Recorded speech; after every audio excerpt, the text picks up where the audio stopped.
Living a life that you are truly obsessed with doesn't mean that you wait until you have a life that you want before you become obsessed. It really starts with being obsessed with where you are right now and making the most out of where you are, and then taking ownership of where you want to go and taking care of yourself along the way. And I say that becoming obsessed is in the town of ambition and self care. And there's maybe nothing more relevant to ambition or self care than financial self care. And today's guest is helping women with their finances in ways that are having a ripple effect. I met our guest just a couple weeks ago and immediately knew that I wanted to have a conversation with her and go into more detail on everything that she's doing. And I figured, why don't I just bring that to the Becoming Obsessed community? So I'm so excited to welcome Megan Hale. She is a former psychotherapist turned business strategist and now FinTech founder. She's the CEO of two companies. First, Megan Hale Co., where she supports purpose-driven entrepreneurs in developing their signature offers and deepening their CEO skills to scale successful, impactful businesses, which is what most of us are trying to do as entrepreneurs, right? Have that success, be able to scale, but really make an impact.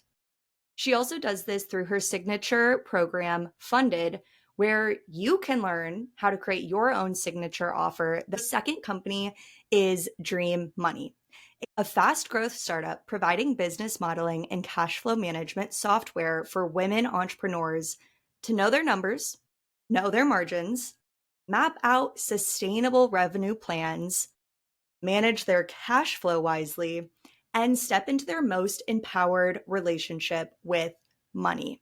So if you are ambitious, you are probably interested in hearing more from Megan today because we are talking money. And if you are here for the self-care, then we are going to talk about how to have a healthy relationship with money. Megan, welcome. Thank you for having me. I'm so excited for this convo. One of the first things that I remember you saying when we first met, I've now repeated back to multiple people, including a classroom full of high schoolers, funny enough. And you said that money should be a flat topic. It shouldn't carry so much emotion around it. When did that kind of switch flip for you? And especially with being a psychotherapist previously. Yeah, well, I don't think that that was never like that was ever my goal. I didn't really start off with like money needs to be flat for me. What I did know is that money was very activating for me. I knew that that wasn't how I wanted to experience money. And when you're an entrepreneur, like money is a big part of what you're thinking about on a daily basis, what you're prioritizing in order to make sure that your business is sustainable and can have the impact that it wants to make, let alone like feeding yourself and your family. Like money is a big part of all of those conversations. And I realized pretty early on that making more money wasn't necessarily going to make me feel nothing about money. So when I say flat about money, I mean that there's no emotional reaction. It's like being able to talk about money as if the sky is blue. Like it's just a part of life. Like there's no emotional reaction to it whatsoever. But that comes from having a lot of nervous system regulation around money. And also being able to separate that money is a key need for every single one of us. But how do we allow that to be part of our everyday lives without getting sucked into the drama and trauma that can come with money, right? Because money makes most of us feel lots of different things. And that's because money is connected to lots of different things, lots of important things. So I think for me, this really all started to change in 2018, where I started meeting with my money every single day for a full year. And that practice radically transformed my life, where money started to not feel so reactive for me. And that was so healing for me, especially as an entrepreneur who has to learn how to talk about money and think about money and strategize for money and all of those things. Ask for money. Oh my gosh. Yes. Yes. And manage it, like all of it. Yeah. I love the way you have done that for yourself in meeting with money every single day. And it's so funny because as you said that, I'm like, that's where I got this from. Because I was just thinking I'm gonna do this and maybe I'll just start in the new year, but I've kind of started to game plan and kind of vision board what I want next year to look like and the stretch goals. And but I love this idea of it's like brushing your teeth. It's something you need to do for yourself, and it's something you have to deal with every day. And the more that you deal with it, the less that you're going to feel those emotional attachments. And I think so many of us, too, it's easier to not deal with it until we have to. It's easier to just brush 100%. it under the rug and not look at it. Yes, but that's also like not where we feel most confident either, you know? So it's like it's hard because the avoidance is like that thing that's helping you stay safe, but it's not helping you feel strong. It's not helping you feel Mm. empowered. And I think that was the thing is like I can keep avoiding this, but it's not going to change anything. I really had to start to face the music. And I will say too, like meeting with my money every day, it started to build so much more connection and intimacy between what my money was doing and what my money wasn't doing. And how did that make me feel? And even just creating this practice of meeting with my money, I started to learn more about my money. I started to build more skills around money. And all of those things were impactful that helped money start to feel very flat and less emotionally reactive for me. What were some of those maybe first or most impactful skills that you either were like got really into when you were meeting with your money every day in the beginning, or that just kind of happened? Like the skills just started developing maybe without you realizing. Yeah. So, I mean, this all really started when I started developing like what the Dream Money framework is now that's turning into a software. But back then, the first step that I took was really calculating what I call my good, better, best goals. And your good goal is what I consider your minimum viable revenue that funds 7 key needs we all have as entrepreneurs that creates financial stability for us. And I think it's one of the most important numbers that we all need to know because when you have financial stability in your business, that's what helps your nervous system start to feel safe. Like you know that you're covered financially, right? And that's a beautiful milestone for any entrepreneur if you've been in business for any number of years. And then our better and our best goals start to take it up a notch where we're now starting to fund some dreams. Like, what are the things that we really want to step into and want our business to provide for us? So I calculated my good, better, best goals. And from there, I had anchored numbers that I was working with that were taking care of all those financial needs. So I knew I had taken a holistic view of my financial picture. And then I started to map out the revenue plan and how I was intentionally designing my money. And one of the biggest ahas that I had is I started to realize, and it seems so obvious to me now, and I hope that you're like, duh, Megan, like, or not duh, Megan, when I tell you this story. But what I did is when I mapped out the revenue plan, I also created cash flow projections for the first time. And it was very easy for me to see that I was structuring my business to have consistent cash flow for some months. And then there was like not a revenue plan for, say, June. Like I had like, I don't know, $20 set to come in, and then it would pick back up and blah, blah, blah. And I don't think that I had ever had a framework before to be able to see what I was designing my money to do. And it was like a light bulb went off of like, oh, no wonder my money has been feeling this way because I've been unintentionally designing it to be this way. And that was a huge aha of just thinking about how much agency we have, of really thinking about how are we designing money to come into our business? What are the rises and the falls? Is it all steady and consistent? Like, what are we anticipating? And that was like a beautiful moment for me. The other thing is, it's okay to actually have a zero cash month if you're intentionally designing your business that way, right? It then informs like, well, I need to be managing my money, say January through May, to make sure that I have a nest egg to cover me through June because I don't want to sell anything in June or I don't want to work in June or whatever that looks like for you.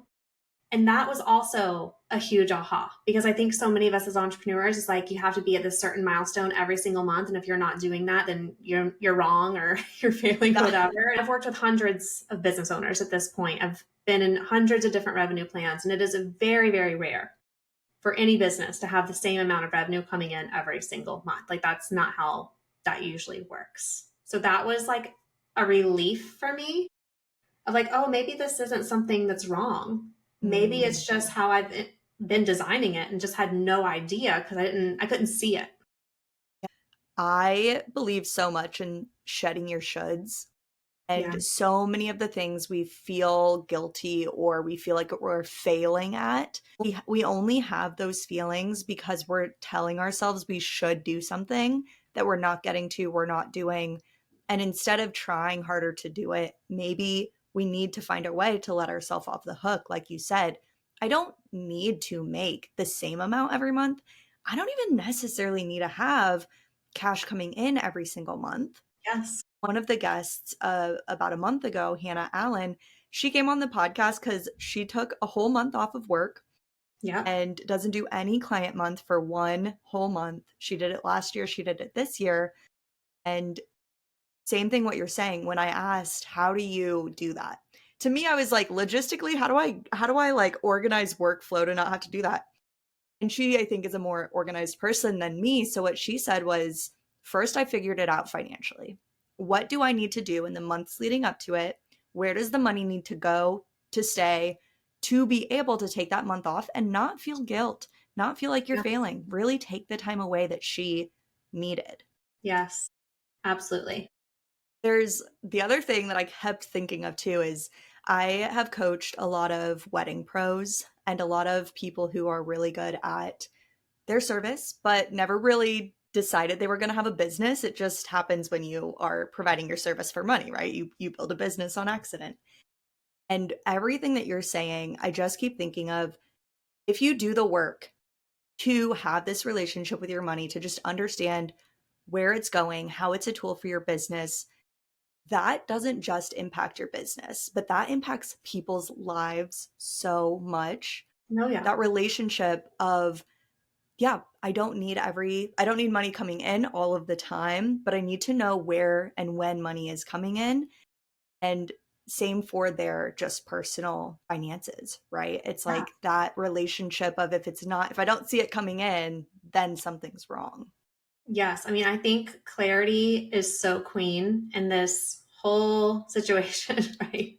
And even being able to plan for time off, like you need to know, well, how much do I truly need in order to be financially supported through that? So even getting clear on what those numbers are for you, I think that's the kicker right Mm, there. It's for you. It's not what somebody else is telling you is enough, but for you to be able to define what enough is for you. And this does not just go for money. I mean, it goes for everything, right? Like enough clients, enough visibility, enough success, like whatever. And so being able to apply that same concept of what financial enoughness looks like for you to live the life that you want to have is so important because there's always more money to make, just like there's always more clients to serve. There's always more, more, more. And enoughness doesn't live on the more train, right? Enoughness is like what is here right now that mhm. is aligned with my values and my personal definition of whatever it is that you're pursuing happiness, success, fulfillment, merit, whatever. If what you have right now is not enough and you are chasing the idea of more, it's like chasing tomorrow. Tomorrow never comes. If you're Mm-hmm. chasing more, more never comes. You're never going to sit and be satisfied with what you have. You know, the interesting thing, like there's so many different layers that I've sat with. Like me and money have had lots of great conversations over the years. But one of the things that was really profound for me is I kept on wanting to step into this feeling of abundance with money. I want more than enough money, right? And the interesting thing about abundance is that it's anchored on what enough is first. If you want more than enough, what is enough first?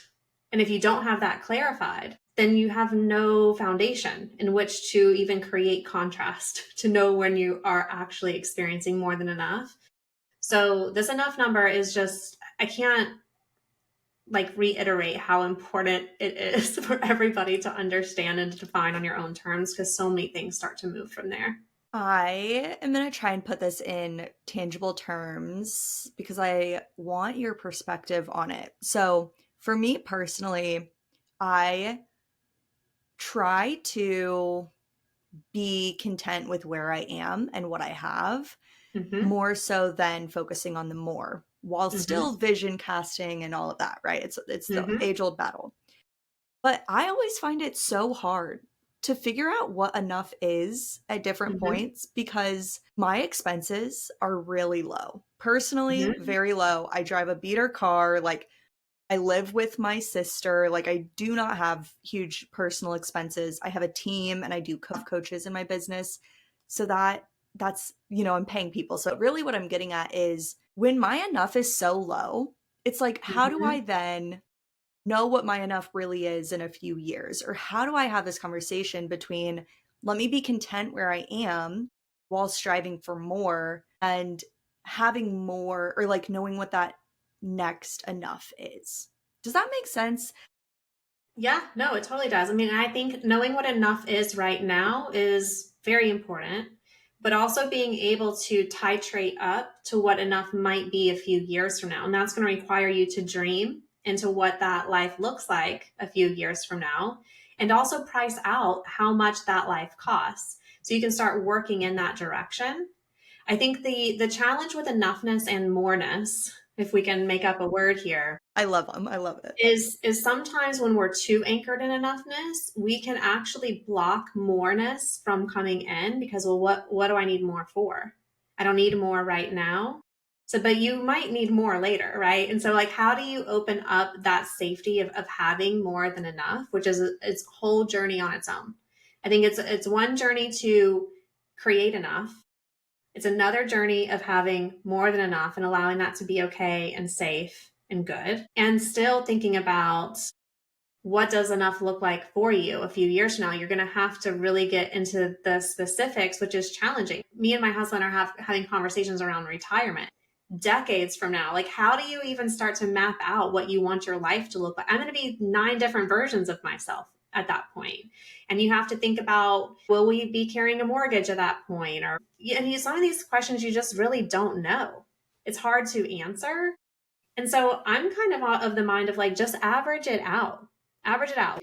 What does that look like for you? Because getting specific on 20 years from now or 30 years from now, you can't. You have no idea what life is going to look like or who you're going to be or what you're going to want or like any of those things, you know? Yeah, and that's really where so much of it I'm like, if I focus on having a good life today and like setting myself up for success tomorrow, then tomorrow will be success because I did it yesterday. Right? It's Mm-hmm. like focusing on where you are and then allowing yourself to dream of those good, better, best goals that you talked about earlier. Yeah. Yeah, definitely. And I think too, it kind of comes down to like your values of, financial fluidity has kind of come up for me. And what that means is like there's extra money lying around that doesn't necessarily have a specific purpose, but it's there to be fluid with the new dreams that might arise.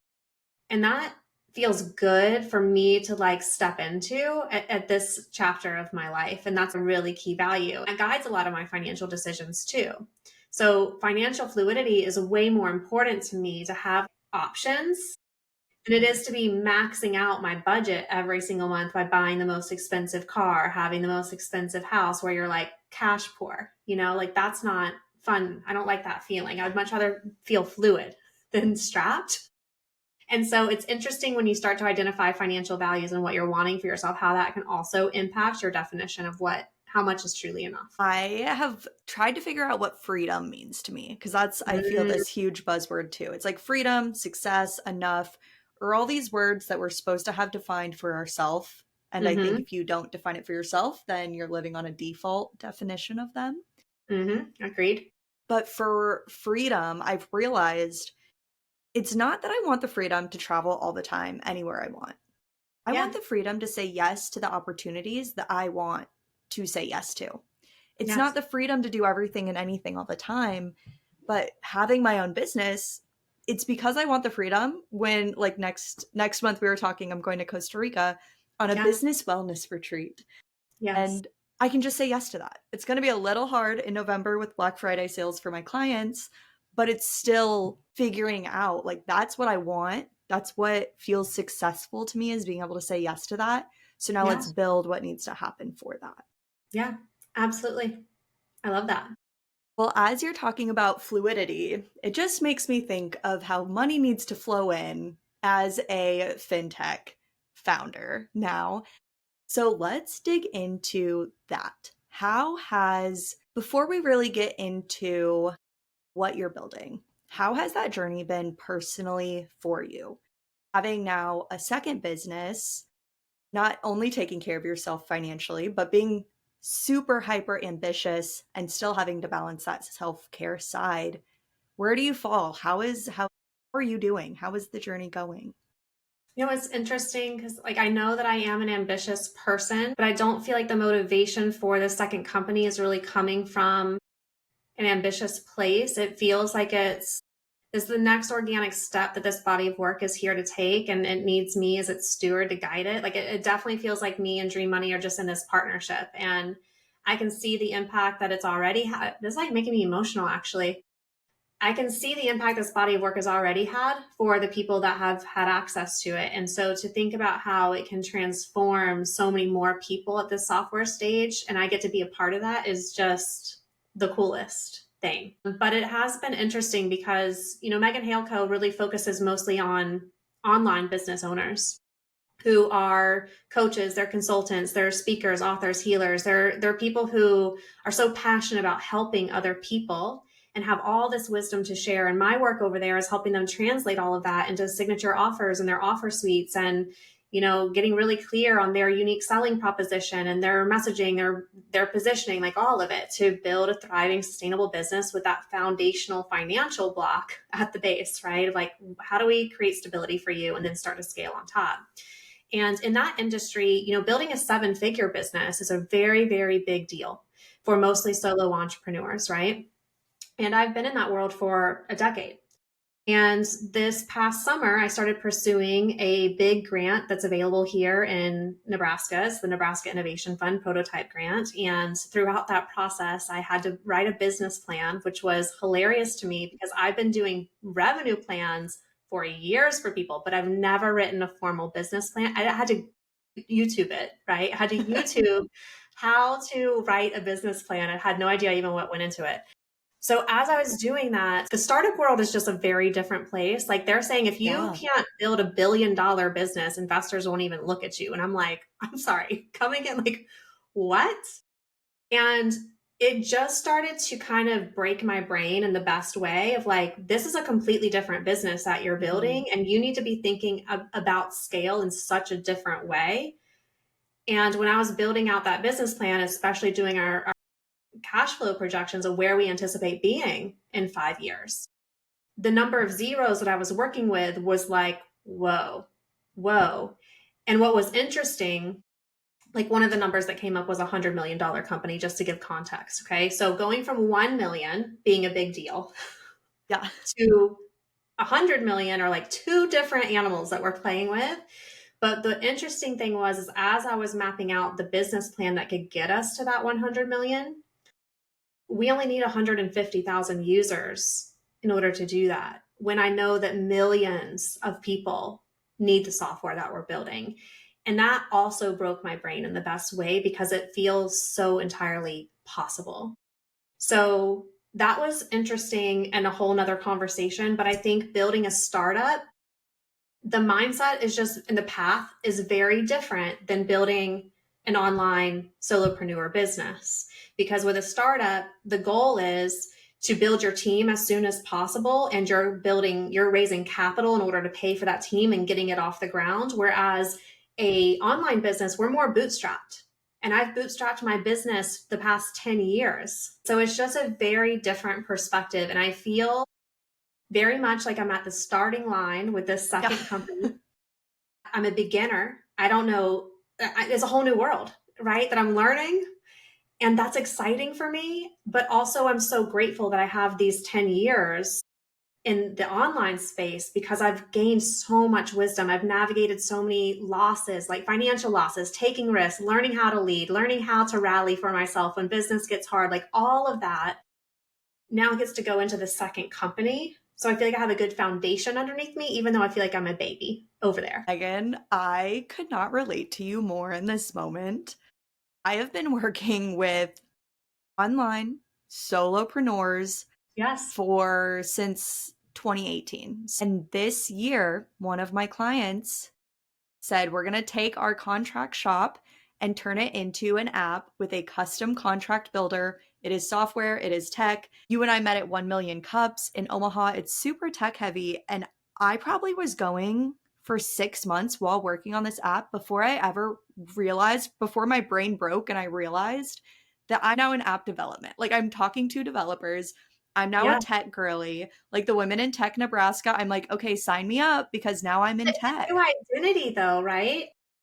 And It's that's how like completely all of my different. like business friends are like, "How are you doing?" I'm like, "There's like 1 million cups was the first place I went that I was putting my founder's hat on." Yeah. Really, right? Because I've always identified like I'm a scaling strategist. I'm the money mentor over here. You know, I help people build successful, sustainable businesses. Now here I am introducing myself as Megan Hale, the founder and CEO of Dream Money. It's just so weird, but I'm here for the ride. And just, you know, you mentioned before we went live and recorded that curiosity is one of the emotions that you love to sell. And curiosity is one of the biggest strengths that we can ever cultivate for ourselves, because I'm just approaching this venture that feels big and it feels ludicrous to me. You know, like what in the world? Like even just saying you're building $100 million business, it just like what are we even doing? Like it just still feels like what? What is that? But I'm just so curious about how it's all going to unfold and what it's going to need from me and what I need to do and learn and you know all those things. And I love too, we're talking about money and finances and real hard numbers. You Yeah. can see where this thing can go because you've made the business plan and you've put the numbers on paper and Yes. you've said, okay, I think you said 150,000 users. Yes. Now I can plan on how to get Yes. them. Because if I Yes. didn't know how many users I need, and this is some advice I probably give once a week. It's stolen advice from one of the coaches that I follow, and they stole it from an old IBM CEO who, when they retired, were asked what is the secret to success. And they said it's three parts. First, what does your company look like when it is done? Like, what are we actually building towards? Yeah. Two, how does it operate? And then three, start operating that way now. Because so often people will build a thing and try to sell it. And yes, we can talk about goals and money goals and whatever goals, but you need to see past even just the one number of like, okay, what do I need to make? Like top line, how much do I want to bring home from that? Do I have investors? And then how many users does that take? How many people do I have to get in front of to get Yes. that many people to say yes? And Yes. really building it backwards. And then instead of running around and being like, I don't know how to do this, right? Like you're like, this is new. I'm a baby. I know how to do business. This is a new business. You don't have to sit in that fear of like, how do I even do it? You can be like, okay, reverse engineer. This is how we start. And this is like the goal we need to hit by the end of the year. And this is what we need to do next. And it's going to change. Like you said earlier, right? There's like 9 different versions of your future. But I think that's like the beauty of good, better, best goals too, is that like you do your good, better, best goals every single year. Because the idea is, well, if you hit your best goal, that now becomes your new good goal. Yeah. Now what? Right. And so we're What's building this next? beautiful stair step to like more and more dreams, which I think is so great. But even Dream Money has its own good, better, best goals. I know exactly how many users we need in order for us to be sustainable and profitable and have the key team members we need to get this business and company off the ground. And so it's so fascinating to me. So, like right now, all of this is in spreadsheet form, and the spreadsheet version is called your Dream Money Blueprint. Okay. So, when I started mapping out my revenue plan, I had Dream Money's Dream Money Blueprint. So, it just felt super meta. I was like, stop. It's just so wild to me. Like, you never in a million years could have expected for a piece of your methodology to grow the legs that it has and be taking this whole new direction. And it started as like three ugly spreadsheets I just created for myself back in 2017 because I needed like real numbers and I had to figure out all this stuff in order to build Megan Hale Co, you know? So it's wild. Out of you. I know I just met you, but like you said, you are getting emotional. I'm like, I don't know if the wind is blowing in my eye or a tear is falling, but I think it is so impactful what you're doing. And there is, especially when it comes to the trajectory of a woman's life, probably nothing more important than her relationship with money. And Absolutely. I I am sure you follow like Tori Dunlap, her first It's 100K. amazing. I think it's your rich BFF. These are like Yeah. my two money gurus, and now Megan Hale is my third money guru. But they've shared the statistics of when women are in abusive situations, 96% of the time it includes financial abuse. And so 100%. us Yes. as women need to understand this and not just leave it up to default and whatever Well, happens. not only that, like, coming back to retirement planning, which still feels like 9 million years away, women typically outlive their spouse. And so you need to be thinking if you're in a heterosexual relationship. And so you need to be thinking about what does life look like towards the end of my life? How do I financially prepare and strengthen myself for that season? And nobody knows how long they're going to live, or like this is why financial planning is just it's a moving target and we have to be in constant conversation with it. But you're right, like nothing bad happens, right, when women are developing a healthier relationship with money and they're starting to build more financial confidence and especially learning financial skills and tools. And I think the reason that I'm so passionate about talking about dream money is that money didn't feel dreamy for me. For the grand majority of my life, it felt the complete opposite. It felt hard. It felt heavy. It felt complicated. I felt guilty for wanting it. I felt shameful for not knowing enough about it. Like it was a whole big mess for me to unravel. But it was only through starting to cultivate a meaningful, intimate connection with my money that transformed how it felt. And so I think when we're doing money healing work, especially, it's like you're going to be on one side of the pendulum. And the whole idea is like we think that we want to get on the other side of the pendulum, right? Well, if it feels yuck now, I want it to feel glorious and amazing over here. But actually, coming back to where we started, the goal is to be in the middle where money just feels like nothing. It just is what it is.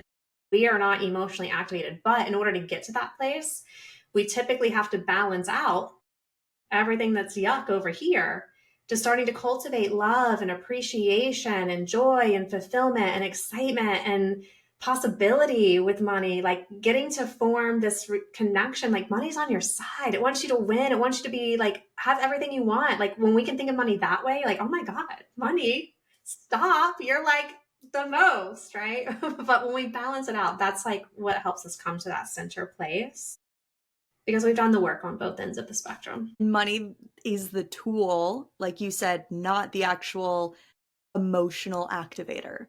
Like money can help you do things, or having more can help you get out of things. Like Yes. it is the tool that helps you navigate these different situations. It is not the situation itself. Yes, absolutely. And I think, one of the things that I started doing when I was developing all of this is I had a real hard time stepping into more money that was just going to benefit me. And so one of the things that I cultivated was a give back into my business. And it's called the 2% Pledge. But the 2% Pledge really originated from helping other people bake give backs into their business, that where they could intentionally see the more money your business is making, it's not just benefiting you and your dreams and your family. When you are able to give that money back in key directions, you're able to see the powerful tool that money really is for creating the kind of world that you want to see. And we intentionally capped it at 2% because this is what's sustainable to give long term for most businesses, most small businesses. And I also want to interrupt the narrative that it's only okay for you to earn more money if you're giving more and more money, right? It's okay for you to be financially resourced and to not give everything away where you're putting yourself into a financial situation. And so it's been a really great initiative to weave into all of this and just think about what does it feel like to be a powerful person that can leverage their money for good in the world?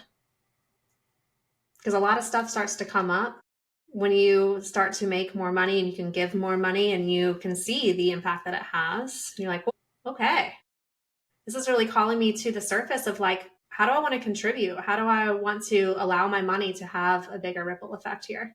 Megan, for any of the women listening and either really feeling inspired by what you just said of wanting their money to have, yes, an impact on them, but also on the spaces, places, and community that they're in, or maybe not there yet, but even just feeling connected to your journey of feeling really activated by money, but needing to really find that middle ground. Yeah. Will you please just elaborate on Dream Money, what exactly it is? I know I gave the intro at the start, but I want to really dig into what this software is and how it's helping women. Totally. Well, one thing that I want to just point people to right away is if you're in the process of doing money healing work, there is an old podcast that I recorded. It's called Wild and Holy Radio.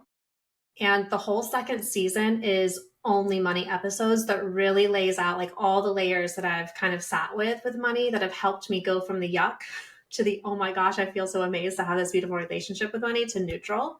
So wanted to just point people to that resource. But in regards to Dream Money is a revenue planning, business modeling, cash flow management software of really helping women entrepreneurs specifically understand their numbers, their margins, their revenue plan, and also how to manage the money as it's coming in. So it's intentionally funding your financial needs, but also your financial dreams.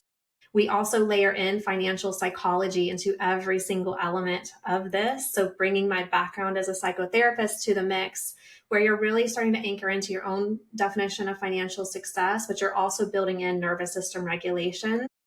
You're starting to build more financial confidence. And so, we are telling Dream Money is really here to help you make more money, to manage more money, and step into your most empowered relationship with money. And we're doing it through software. So I want you to imagine that you have your own little dashboard that's unique to your business.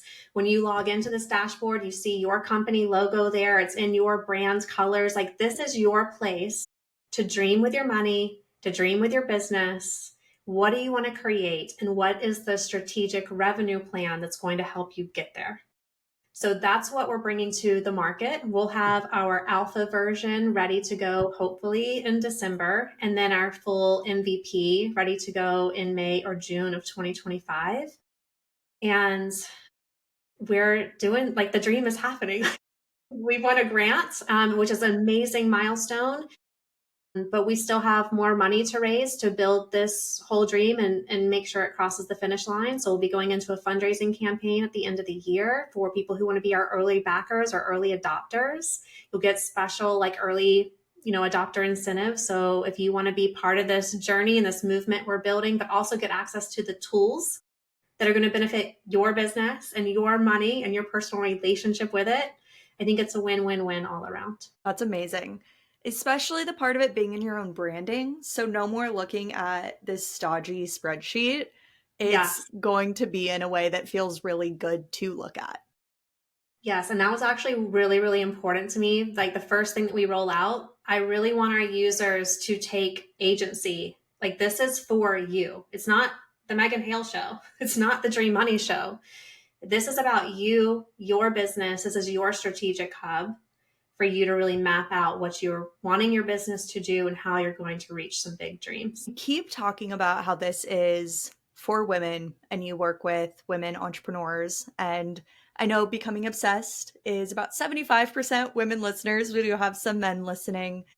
We welcome the men too. They can come into our dream money world, but we definitely want to close the gender earning gap with our software because amazing things will happen for our economy. Nothing bad's going to happen. I can promise you that. So, but they're welcome too. So just wanted to name that. Amazing. And I know we kind of talked about why it's important for women, but I want to know, are there differences or what are the differences in the way that women and men handle their money and Oh, think yeah. about money and have that nervous system work that goes with it? Yeah, I mean, I think Tori Dunlap does like such a exquisite job of laying out some of these differences in her book. And I haven't listened to her podcast, but I'm sure she talks about it there too. But there's definitely distinct differences. I mean, there's different gender-based conditioning that we are all raised with. So, for instance, men typically feel a greater need to be a strong provider, and that is directly related to their sense of worthiness. And so, if they're not able to provide financially for their family, it's very easy for them to feel like a financial failure or a financial burden, or et cetera, et cetera. But men are also raised to take more risks with their money, where women are to be more cautious, to do more with less, to get every single last bit out of every single penny that's available. Whereas men are kind of taught to just learn how to earn and to make more money. And that's seen as very normal. our society doesn't do a really great job of making space for ambition and women to kind of coincide. And so when a woman wants to make a lot more money, the first thing that we think about, oh, she's superficial, or oh, she's a gold digger. Oh, like there's all these like things that we would never like consider with a man. Mhm. So there are definitely gender differences, but our is really helping you step into your most empowered relationship with money, no matter what your gender is, right? And so, really being able to examine what's the conditioning that I've been handed down, even from my transgenerational money story, which we all have, which is all going to be unique to us and our family of origin. But being able to make sovereign choices around how you want money to feel, what you want to define as financial success for you. Like all of that is important for every single human on the planet, especially as entrepreneurs, because you have so much agency of designing a business however you want. It can be as big as you want, it can be as small as you want. And you have to give yourself permission to choose like what is right for you. Where does your life, how do you build a life that you're obsessed with? And money is going to get you there or hold you back from it. And I, I can yeah, promise you it'll be part of the equation. yeah, it's part of the equation. Yes. I want to talk a little bit about Omaha. But first, I was kind of wanting to see if there's anything else, like business wise, you wanted to, like anything I missed or anything else that you're like, people just need to know this when it comes to their money. If you join me on social, I'm toying around with starting a private podcast that's called Behind the Dream. Love that. It's really taking people along like this founder's journey of mine, what it's like building a second company, especially like still having young kids. My husband, travels a whole lot for work, so I'm usually holding a whole lot on my own. Just the mindset shifts that I'm experiencing, and just all of it, and navigating the obstacles that come along with growing a business. So if I decide to launch that, definitely subscribe and come along for the journey. But I am sharing a lot of behind the scenes on Facebook. So that's a really great place to connect on my personal Facebook page. I just love sharing the behind the scenes, but you'll see all the things you need to see if we're connected over there. So that's the last little piece. Beautiful. Now, I just found out that you're a Omaha transplant of Yes, five I am. years. Yes. I'm obsessed with Omaha. I am absolutely madly obsessed. When we first moved to Omaha, it was because of my husband's military career. And now he's since retired from active duty after 21 years, which I never thought we were going to get to. And here we are. And when we first moved to Omaha, I was like, Omaha. Like, you don't ever hear anything about Omaha if you're not from Omaha. So I didn't know what to expect. And then we moved in 2019, just 6 months before the pandemic started. So we had just a very interesting introduction to Omaha because the world shut down. But I was fortunate to meet some women entrepreneurs right when I moved. And those connections have become some of my best friends here to this day. Omaha has such a rich, vibrant community of people who are the most genuine and generous people I have ever met. I'm from the South.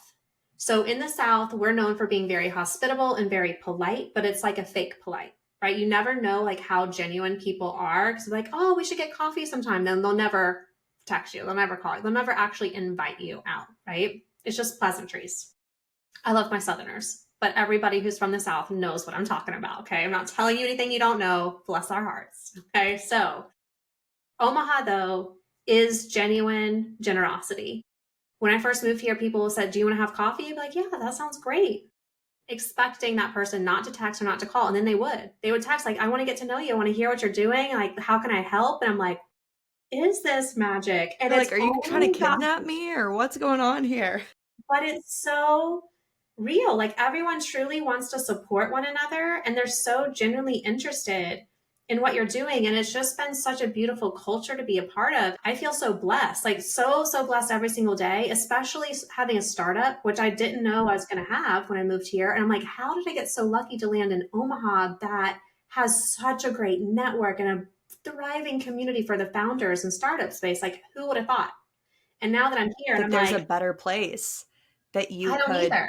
And the build a food scene startup. is great. Like there's so many, the climate is great. Like I'm obsessed with Omaha. I love it. It has grown on me and Better it was convert. so I love it. unexpected. Yes. All my friends are like, you need to be like the salesperson for Omaha. But I'm like, I'm serious, y'all. Like it is great. I have gone back and forth on making a whole leg of this podcast becoming obsessed with Omaha It's very because people think we need to be a little less humble, right? You coming to 1 million cups and being in the startup community, this is something that all of us keep saying is we need to be less humble, we need to be more loud, we need to talk about it more. But it's been like at least 2 years of us saying this, and I'm sure it didn't start when I started hearing it. And so the more that we can, I think, talk about it and talk about the things that are coming out of Omaha, out of Nebraska, that are happening. That's why I'm so grateful that you came on today to share Dream Money and Megan Hale Co. and all the work that you're doing with women and women entrepreneurs. Yeah. I have a few more questions for you. Yeah, of course. So we're going to keep talking about Omaha. You said the food scene. What are you obsessed with in Omaha food wise? Oh my gosh. So I'm a foodie. So picking one thing is like super hard. Give me multiple. I'll take And there's them. like more restaurants that are opening up every single day, which I because like I'm from Charleston, South Carolina, which is a foodie capital like of the world. Like it is known for its food scene. And I didn't think that I'd find a place that was comparable, especially in Omaha, Nebraska. But I've been pleasantly surprised and pleased. I think like my standards, like I go out to Plank a lot because that's where I get my raw oysters, and I have to have my seafood fix because I am a coastal girl. That's how I grew up. And so being landlocked, I got to have seafood. We've gone to Omaha Prime a couple of times. I'm obsessed with their menu and their service. We just went to Memoir that just opened over by Tupelo Honey, which is great. I love going to Blackstone. So Moolah is another one of my faves. They have the best margaritas. I'm trying to think if there's like another staple that I love. I love going to Jams for brunch. I do a lot of old market stuff. Yeah. Blackstone is my favorite. Oh, and Benson Brewery. Their wings are so good. And so is their hazy IPA. It's one of my faves. If anyone listening doesn't know where to eat tonight, you just got a ton of good recommendations for any taste palette you have.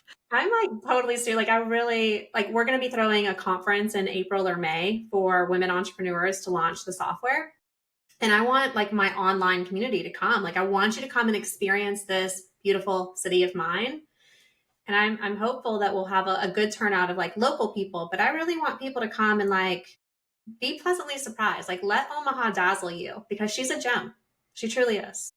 What are you obsessed with when it comes to taking care of yourself? Well, 3 months ago, 2 months ago, I've been watching one of my grad school friends run all the time, and she's always running. And I'm like, girl, how much are you running? Like, why are you running so much? And she's like, oh, well, I've committed to running a mile a day for the whole year. And I was like, okay. And I wasn't running at the time. I haven't run in like years, probably been like 5 years since I would have considered myself a runner. But something about that 1 mile a day, I was like, that sounds fun. Like, let me see if I can do it. And so I ran a mile a day for 30 days. I was blown away by how fast my little 5'2" frame was trucking along. And I got really motivated. I was like, I wonder how fast I can get. Right. Yeah. So I did 30 days and I was like, so now what? Like, am I just going to run a mile a day for forever? Like, when does this stop? And so for month 2, I decided to switch it up and I was going to run 2 miles and 1 mile, then 2 miles and 1 mile. And that added hills to my whole world, which meant that I was slower and I was building endurance and building like that was not fun. I did not like month 2 and I started skipping days. Mm. And then I've been checking in on Facebook and saying, here's how my running practice is going. And so about 20 days into month 2, I realized I had skipped 2 days, which had actually, I was still ahead on mileage compared to month 1 because I was running 2 miles, every other day, but I was really behind on my goal of running 45 miles for month 2. So the last 10 days of the month, I said, I'm going to catch up. And so I crushed it. I ran like the rest of, I think I'd run 23 miles in the first 20 days. And I ran the rest of the 22 miles in 10 days. Heck So yeah. proud of myself. And now we're in month 3. And so now month 3, I'm running 1.5 miles a day, every day. And I'm seeing what that is like for my body. And I'm having so much fun with these little 30-day sprints. And I'm like, man, if I could apply this to doing like short form video marketing and posting a short form video per day, I'd be crushing it. But Just for some record it reason, while you run. Just knock both right? out at once, right? But it's been interesting to build that habit for myself and commit to it and actually like make time for it, make sure it happens. Like that's been the coolest thing. And just also noticing like how my motivation shifts. and what is exciting and fun for me and what's not fun and exciting for me. So I'm learning a lot about myself in the process, but it's been wild because now my friends are like, "Hey, I started running. I'm doing a mile a day. I'm doing the challenge." I'm like, "This is so cool." So just sharing what you're doing, but I'm just really obsessed with it. It's fun for me and I'm just going to see where it goes. I don't Yeah. know. And speaking of Omaha and running, we have a handful of running clubs and different things now too. Exarban Run Club, a lot of my friends go there and post all the time. And I'm like, I need to get back into my running routine. At this point, I'm probably running maybe 3 times a month, but I try to walk every day. Yeah, I was walking consistently before running. I think that the biggest concern, I've started thinking about this because the weather's starting to get colder. I'm like, what does this look like in the winter? I'm like, am I just going to go run laps? Because that doesn't sound super fun to Yeah. me. Or running on a treadmill. Like, I love running outside. 1 mile in the winter is like 10 minutes in and out. Just full send it. You'll It be is back. true. And I think if you have the right gear, I have thought about that. And I've been thinking about the ice, especially. Like, I don't want to like sprain an ankle because Yeah. that would be the end of the running. But I have already started thinking and making my contingency plan of like, okay, how are we going to keep this up when the weather turns? But that's the other thing. The thing that's helped me do all of this, like, it's just 10 minutes out of my day, right? Yeah. And now a mile and a half is taking me about like, it's less than 13 minutes. So I'm running like an 8.5 minute mile right now. So I'm like, Yeah. I could do 15 minutes in 20 degrees. Yeah. Just You've 15 got minutes. that. You'll survive. Yeah. Well, Megan, thank you so much for coming on Becoming Obsessed. I've said this probably 3 times already, but having that relationship with your finances is such a key part of this journey to building a life that we truly love, we're truly Yeah. obsessed with, opens up so many opportunities. Getting your money right in your business is going to help get your money right in your personal life. So I actually can't wait to go back and listen to this again so I can actually be making notes of the things you were saying. But if somebody wants to connect with you or work with you or get on the list to be a part of Dream Money, how can they find you? So we actually already have a little baby calculator that we've already developed, and it's called the Dream Money Calculator that will help you calculate your minimum viable revenue, so your MVR. And your MVR is the minimum amount of revenue your business needs to generate that is going to cover 7 key financial needs we all have as entrepreneurs. So it's really helping you think much more holistically around how much is truly enough for me. And it's going to calculate that unique number to you. So your MVR is different from my MVR, is different from every single listener's MVR, and every single person needs to know this number. So if you want to go and calculate your number, you can go to app.meganhale.co, not .com.co, and you can calculate your number in 5 minutes or less. So definitely go there and you'll be on the list to know like of all the other cool stuff we're doing with Dream Money. And then if you're interested in coming and working with me as a business strategist to really help scale your service-based business, then that's where you want to come and check out Funded over on the Megan Hale Co side. That's my signature program. It's a 6-month process where we really help you get clear on your person, your process, your promise, your price point, and your positioning. So I'm helping you map out all of those key variables to help you create one key offer that funds one whole year of sustainable cash flow. So if you calculate your MVR and you want to generate that MVR in the Megan Hale Co way, come over to Funded. If you want to do it in another way, then just stay on the list for Dream Money and you'll have a revenue plan software soon where you can start mapping out your strategy. I'll finish by saying I have used the calculator. It really is as simple to use as Megan described. And I'm a sucker for a good newsletter, and you have a really good, personable newsletter, and I am here for it. So, Yeah. if nothing else, get on Megan's newsletter to be able to keep up with everything that's going on. Use her as your money guru, like I said, to help you feel that flatness, that lack of emotion when it comes to your money, so you can really use it as a tool. And if this episode could help somebody in your life, maybe a female entrepreneur, send it to her. It helps her and it helps us get the word out. So thank you so much for being here. Now let's go get obsessed.